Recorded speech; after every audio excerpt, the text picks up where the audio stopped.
হচ্ছে হাতকড়া নিয়ে মুক্তিযোদ্ধার মৃত্যু। কারে লজ্জা?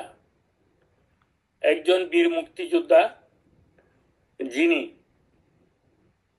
জীবন বাজি রেখে যুদ্ধ করেছিলেন একটা দেশ প্রতিষ্ঠার জন্য, এবং সাধারণ মুক্তিযোদ্ধা না, ঢাকার সেরা সেরা প্রতিষ্ঠানে লেখাপড়া করেছেন। Saint Gregory school and college, Dhaka college, Dhaka বিশ্ববিদ্যালয় থেকে তিনি রাষ্ট্রবিজ্ঞানে স্নাতকোত্তর এবং আইনে স্নাতক করে উচ্চ আদালত, সুপ্রিম কোর্ট বারে যোগ দিয়েছিলেন। সারা জীবন আইন পেশায় নিয়োজিত ছিলেন।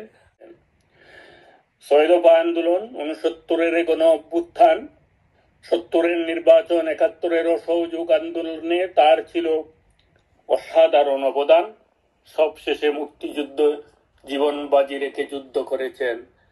আর সেই স্বাধীন দেশেও তিনি রাজনীতিতে সক্রিয় থেকেছেন। আইন পেশার সাথে সাথে তিনি যুবলীগের ভারপ্রাপ্ত সভাপতিও ছিলেন। তার এলাকায় তিনি ভীষণ জনপ্রিয় ব্যক্তি। আওয়ামী লীগের মনোনয়নে 4বার হয়েছেন সাংসদ। 2 দফায় বাণিজ্য মন্ত্রী হিসেবেও দায়িত্ব পালন করেছেন। কিন্তু এতদিন পর্যন্ত আমরা তার সম্পর্কে কোনো অনিয়ম, কোনো দুর্নীতি এসবের অভিযোগ শুনি নাই।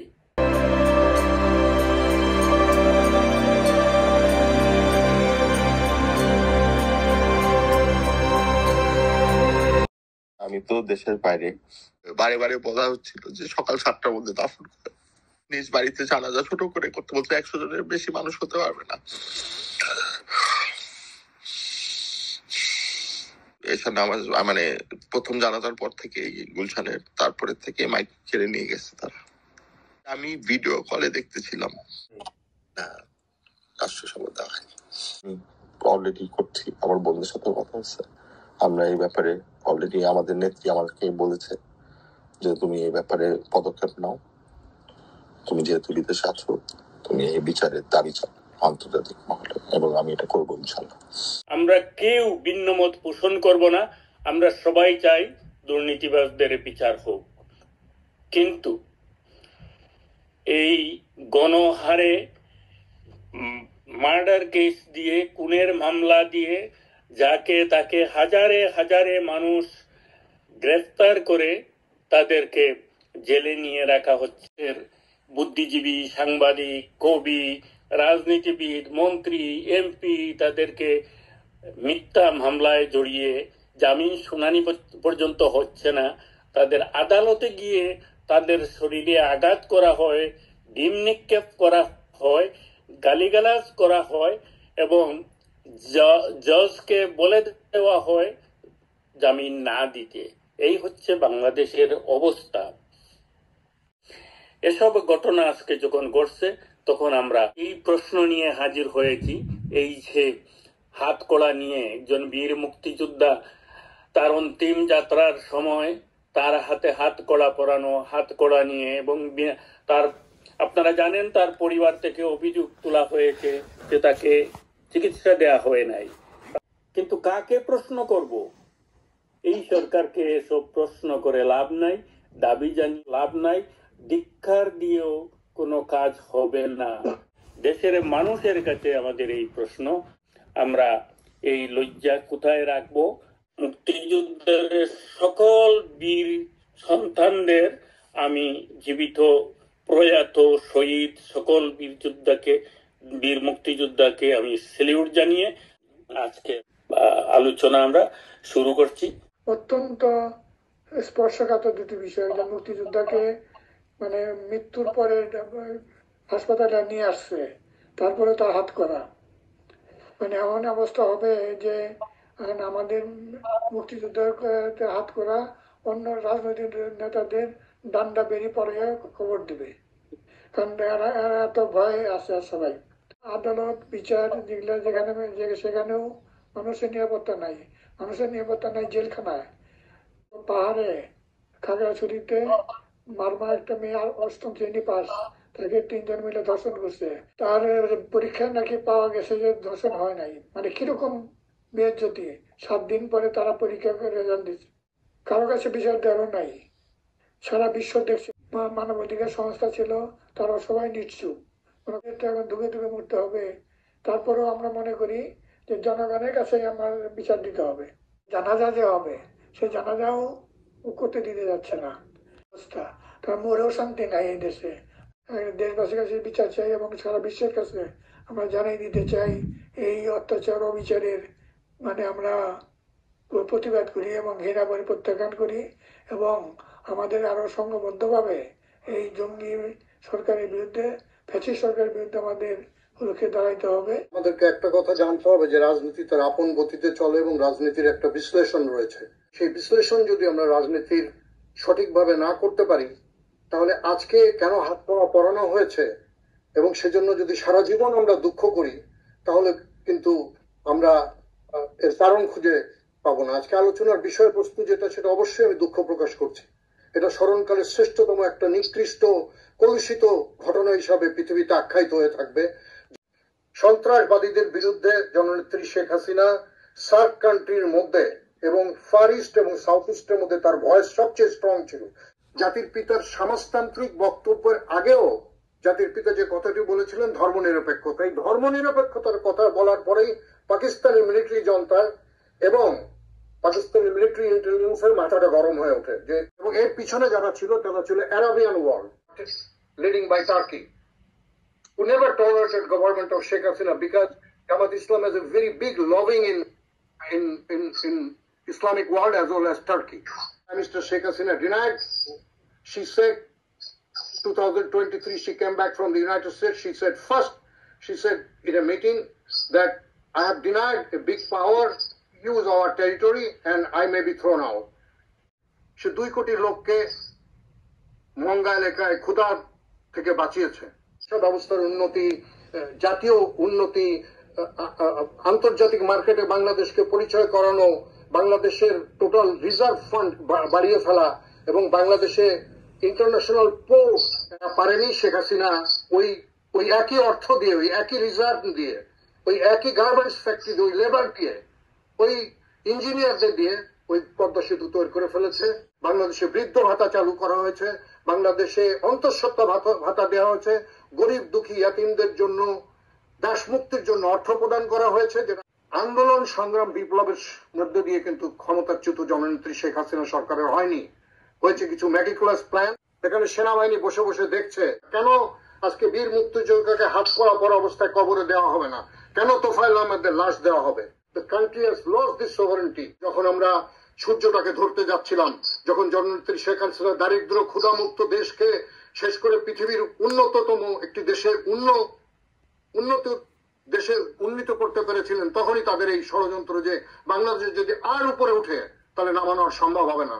এর পিছনে পাকিস্তান রয়েছে, এর পিছনে টার্কি রয়েছে, এর পিছনে আন্তর্জাতিক সমস্ত টেররিস্ট অর্গানাইজেশন গুলো রয়েছে। Sheikh Hasina become a target to all terrorist organization of the world because she talks against, she said zero tolerance to the terrorism. Shah Mustain Billah. বছর ধরে শুনে আসি যে বিএনপি মুক্তিযুদ্ধের পক্ষের সংগঠন। বিএনপির নেতা জিয়াউর রহমান দেশের স্বাধীনতা ঘোষণা করেছে। অবশ্য জিয়াউর রহমানের জীবদ্দশায় এই কথা আমরা কখনো, কিন্তু আমরা ইতিহাস বিশ্লেষণ করলে এটা পরিষ্কার ভাবে দেখতে পাই যে সেই স্বাধীনতার ঘোষকের আমলেই ৭১ পরাজিত থেকে একের পর এক বিভিন্ন ধরনের পদক্ষেপ নিয়ে পুনর্বাসিত করা, মুসলিম লীগকে করা হয়েছে, আজামে ইসলামকে করা হয়েছে এবং আরো যারা স্বাধীনতার বিপক্ষে ছিলেন তাদেরকে রাজনৈতিকভাবে জায়গা করে দেওয়া।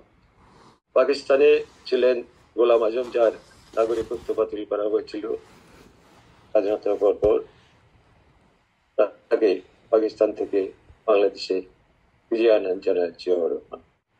বাংলাদেশে জামাতের রাজনীতি করার সুযোগ দেন এবং গোলাম আজম খুব পরিকল্পিতভাবে দীর্ঘদিন ধরে তার এই কার্যক্রম চালিয়ে যান এবং ক্রমে জামাতের যে সাংগঠনিক ভিত্তি এটাকে বিজয় করে এই স্বাধীনতা বিরোধীরা কিভাবে বর্তমানে এই যে ক্ষমতার শীর্ষ অবস্থান করছে, এটার সূচনা জিয়া রহমান আমলে হয়েছিল এবং এরপরে এরশাদের হাত ধরে এগিয়ে গেছে, তারপরে এসে খালেদা জিয়ার হাত ধরে। কিন্তু জামাত এই দেশে কোনোদিন আর রাজনীতি করার সুযোগ পেত না, কোনোদিনই তাদের দাপট দেখাবার সুযোগ পেত না যদি জেনারেল জিয়া তাদেরকে পুনর্বাসিত করতেন। আজকে এই যে নুরুল মজিদ হুমায়ুন, তাকে যে অবস্থায় মৃত্যুবরণ করতে হলো, একজন মৃত ব্যক্তি তখন তার হাত করা। এই ধরনের নৃশংসতা কেবল ওই বিএনপি, জামাত, এই ধরনের সংগঠন আছে। এখন যারা ক্ষমতায় আছে তারা আমাদের মুক্তিযুদ্ধের বিরুদ্ধে যুদ্ধ শুরু করে দিয়ে আমার হৃদয়ের সকল ঘৃণাকে উদার করে দিই, ধিক্কার জানাতে চাই এই অবসর। আমরা জানি যে গত 1.5 বছরের মধ্যে কারাগারে আরো অনেক হত্যাকাণ্ড হয়েছে। এক বগুড়া জেলে 4 জন বিশিষ্ট আওয়ামী লীগ যুবলীগ নেতাকে হত্যা করা হয়েছে এই আমলে। ঢাকা জেলে হত্যা করা হয়েছে, কেরানীগঞ্জে, দেশে অন্যান্য স্থানে আরো অনেক ঘটনাই ঘটেছে। বিচার না করে হত্যা করা, আইনি প্রক্রিয়ার বাইরে মানুষকে চিহ্ন করে দেওয়া, এটা হচ্ছে দুনিয়ার সবথেকে ভিন্ন রাত। দিনের পর রাত আসে, রাতের পর দিন আসে। এই অবস্থা থাকবে না এবং এক সময় দেখা যাবে এই যে অপশক্তির পরাজয় করছে। যে নেপালে যে এরম ছেলেরা, জেএনজির ছেলেরা তো 2 দিনই সরকার ফারাই দিল এবং সেখানে একই কমতি, একই জিনিস। সেখানে কিন্তু তত্ত্বাবধায়ক সরকার প্রধানমন্ত্রী এসেই বললেন যে আমি 6 মাসের মধ্যে নির্বাচন দেব এবং যারা ভাঙচুর করেছেন, তারা রাষ্ট্রীয় সম্পদ, তারা দেশের বিরুদ্ধে কাজ করছে, তাদের বিচারের আওতায় আনতে হবে। জেএনজির একটা গ্রুপ উনাকে সরানোর জন্য কিন্তু পদত্যাগ দাবি করছিলেন, রাস্তায় নামছিলেন। কিন্তু সেখানে আমি শ্রদ্ধা জানাই, স্যালুট করি সেই দেশের সেনাবাহিনীকে, তারা সেটা হস্তক্ষেপ করে বলছে নো, আর কোনো রাস্তায় না, যার দ্বারে চলে যাও। সুতরাং এখানে আমার গণতন্ত্র পুনঃপ্রতিষ্ঠিত হবে, সবাই নির্বাচনে অংশগ্রহণ করবে, নির্বাচনের মাধ্যমে জনগণ যাকে মনোনীত করবে উনি আসবে। আর আমাদের দেশের সেনাবাহিনী, যাদেরকে এত শ্রদ্ধা করি, যাদেরকে বলা হয় সার্বভৌমত্বের প্রতীক, যারা নাকি এই দেশের সেনাবাহিনী যুদ্ধ করে, যুদ্ধের মধ্যে তাদের বিরাট অবদান, তারা বীর শ্রেষ্ঠ, বীর প্রতীক, সেই বীর শ্রেষ্ঠদের যখন মুরাল ভাঙচুর করে সেনাবাহিনী, দেশের মানুষ, তাদেরই জাতিবাহী যারা শ্রদ্ধেয়, তাদের যখন মরাল ভাঙচুর করলো, জাতির জনকের যখন বাড়ি ভাঙচুর করলো, যাদের যে জনকের স্লোগান নিয়ে, জয় বাংলা জয় বঙ্গবন্ধু স্লোগান নিয়ে যারা এই আর্মি সেনাবাহিনী যুদ্ধ করেছে, জনগণ যুদ্ধ করেছে, তারা চুপচাপ। সেই সাধু ফকিরের কথা, তার ব্যাপারে দেখলাম, আল্লাহ তুই দেখিস, তার এই কণ্ঠ, অসহায় কণ্ঠ, আল্লাহ তুই দেখিস। তখন তার দাঁড়িয়ে যখন কামাই দিচ্ছিল, এই দৃশ্য কি দেখা যায়? মানুষের বাক স্বাধীনতা কে কি রাখবে? এই স্বাধীনতা কি বাংলাদেশে নাই? আল্লাহ কি দেয় নাই? ধর্ম কি দেয় নাই? ধর্ম কি বলছে? কোথায় আছে এই কথা যে তার দাড়ি কেটে দিতে হবে?